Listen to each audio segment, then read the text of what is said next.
Ma vidéo d'aujourd'hui est exclusivement réservée aux femmes. Je ne sais pas s'il y a des filles dans le groupe, mais je vous demande de rester parce qu'aujourd'hui, ma vidéo est exclusivement destinée aux femmes leaders, inspirantes, qui ont envie d'atteindre leur plein potentiel. Pour celles qui ne me connaissent pas, je suis Amy Samb, fondatrice du cabinet Grace Investment et du programme de coaching Lift. Je ne suis pas juste une coach en motivation, je vous accompagne à atteindre vos objectifs de manière stratégique et à réaliser votre plein potentiel. Aujourd'hui, je vais te partager quelques clés en tant que femme leader et inspirante pour que tu puisses atteindre tes objectifs. Parce que oui, nous les femmes, nous sommes confrontées à tellement de challenges au quotidien que c'est juste super difficile pour certaines d'atteindre leur objectif, de réaliser leurs rêves et enfin de vivre la vie de leurs rêves. Et donc aujourd'hui, je vais te partager quelques clés qui vont te permettre tout simplement d'être sur la bonne voie et pourquoi pas réaliser ce grand rêve que tu as dans ta tête, que tu as envie de réaliser depuis un certain temps. Et la première des clés que je vais te partager, c'est prends toujours tes décisions seul.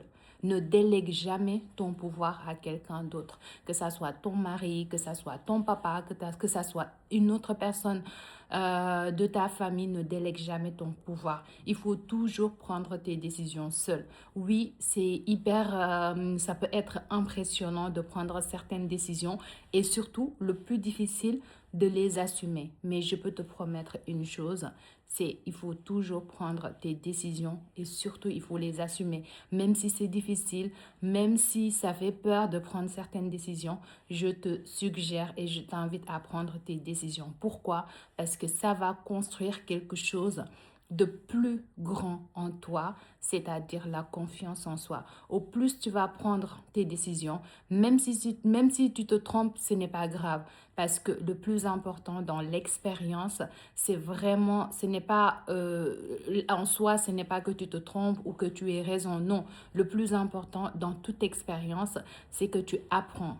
Ça veut dire même si tu échoues ou même si par exemple tu as pris une décision et que cette décision au final elle n'était pas bonne, ben c'est pas grave, c'est un apprentissage et ça va te permettre la prochaine fois de prendre une meilleure décision. Et donc prends toujours tes décisions et ne délègue jamais ton pouvoir à quelqu'un d'autre. Ça c'est la première règle et le premier conseil que je te donne. En tant que femme leader, je me l'applique et je te conseille vraiment de prendre ça et d'en faire vraiment une clé au quotidien et dans tout ce que tu fais, essaie de prendre tes propres décisions. Même si c'est difficile de les assumer, prends-les et essaie de les assumer. Au fur et à mesure que tu vas le faire, tu vas finir par y arriver, tu vas finir par tout simplement maîtriser cet exercice. Et la deuxième des clés que je vais te partager, c'est il faut que tu soignes ton environnement. Prends soin de ton environnement. Pourquoi je te dis ça? Parce que en tant que femme, moi-même, je suis confrontée à cela au quotidien. On est tellement sollicité, tellement de challenges, tellement de choses à gérer. Et ce qui va te faire gagner du temps, c'est l'environnement dans lequel tu es. C'est-à-dire, au plus ton environnement va être clean, au plus tu vas gagner du temps parce que tu vas pas être en fait dans un désordre qui va aussi influer dans ton, comment dire, dans ta manière de penser ou dans ta manière de fonctionner. Donc, prends toujours soin de ton environnement. C'est hyper important.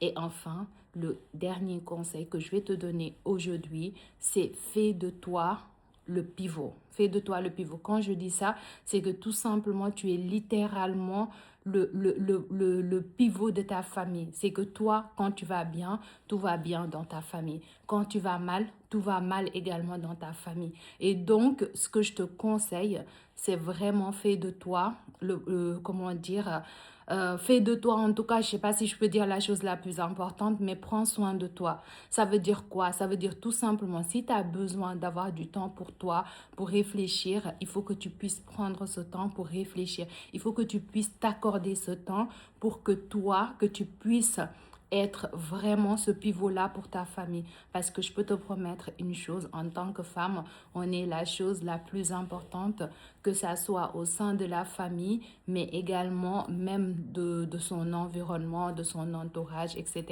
Donc moi, ce que je te conseille, vraiment, commence dès maintenant. Prends tes décisions, ne délègue plus jamais ton pouvoir à quelqu'un d'autre. Soigne ton environnement, c'est-à-dire là où tu es, essaie d'être le plus organisé possible parce qu'au plus tu vas t'organiser, au plus tu vas gagner du temps. Et le dernier conseil que je vais te donner, fais de toi la chose la plus importante. Ne te néglige pas, c'est-à-dire prends soin de toi. Si tu as besoin d'avoir du temps pour toi, prends-le. Si tu as besoin d'être seul, prends ce temps et sois seul. Réfléchis, mets en place tes objectifs. Mais ne te dis pas que les autres doivent passer avant toi ou comment, oui, avant toi, c'est ça, voilà. Que tu dois faire passer tout le monde avant toi. Non, tu dois vraiment passer en premier parce que de toutes les manières, l'exemple le plus palpable que je puisse te donner, c'est que quand tu montes dans un avion, qu'est-ce qu'on t'explique? C'est que quand les masques d'oxygène tombent, la première des choses à faire, même si tu es avec ton enfant, tu l'aimes énormément, la première des choses à faire, c'est ne mets pas le masque en premier à ton enfant, mets-le toi, puis prends le temps de mettre le masque à ton enfant. Pourquoi on te dit ça? Parce que tout simplement, une fois que tu as mis le masque, par exemple, à ton enfant en premier, ton enfant n'aura pas la capacité ni la force, toi, de t'aider. Alors que si tu te mets le masque, tu es bien, tu es safe, tu peux prendre le temps de mettre le masque à ton enfant et de l'aider. Parce que c'est à toi d'aider ton enfant, c'est à toi, en quelque sorte, d'aider ton mari. Bien sûr, ton mari doit être un support et doit aussi remplir son rôle, mais on est le pivot de la famille. Et donc, moi, ce que je te conseille, c'est vraiment ça. Prends tes décisions, organise ton environnement et fais de toi la meilleure, fais de toi, en tout cas, fais de toi le pivot de la famille. Voilà, c'est tout ce que j'avais à te partager aujourd'hui et je reviendrai sur d'autres vidéos prochainement.